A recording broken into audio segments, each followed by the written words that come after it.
feel like a deal I could see United doing at this stage. OK, we wait to see what they do in terms of midfielders. In terms of goalkeepers, Gary Neville clear that United need to sign one. Altay Bayindir starting in goal once again, despite the fact Andre Onana was fit, he was on the bench. Where do we stand in terms of United signing a goalkeeper in this window?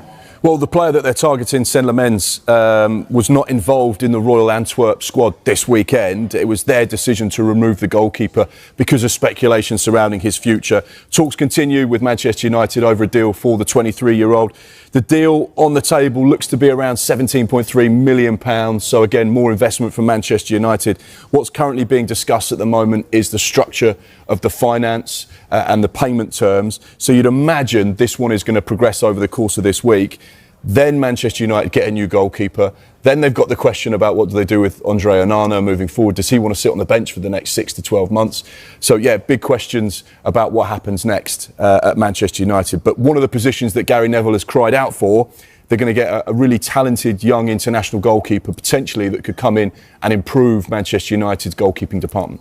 Mark says he's a talented young goalkeeper. Is he good enough or ready enough to come in and be United's number one? I think there are question marks coming into that kind of environment because he's very calm. The mentality is good.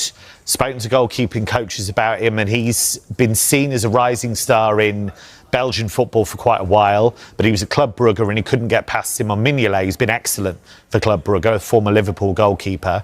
So he went to Antwerp. If you look at his numbers last season, they were excellent. If you look at something called post-shot XG differential, it's basically how many shots is he saving that the data wouldn't expect him to save. And it was very, very high. Antwerp had one of the best defensive records in Belgium last season. So all of that stuff's great. But it's a huge leap to then suddenly be the number one at Manchester United. But one really interesting thing, when Ruben Amorim was at Sporting were very interested in Lammens then and were tracking him then. So there's obviously a like there that's been there for quite some time. Just educate me on this Monday morning. Post-shot XG. So basically, you have a plus or a minus, a post-shot XG differential. It's basically how many shots or how many goals are going in that the data either expects it to or not. So if you've got plus 14.5, which he had, basically the club could have conceded 14 more goals if he wasn't in goal, effectively. There you go. And James Trafford overperformed his by 12 last season with Burnley, which is hence why they got themselves back into the Premier League. Man United transfer news live. Mainu could leave before deadline. United close in on Lammens, Hojlund on brink of exit. Manchester United are preparing for more INL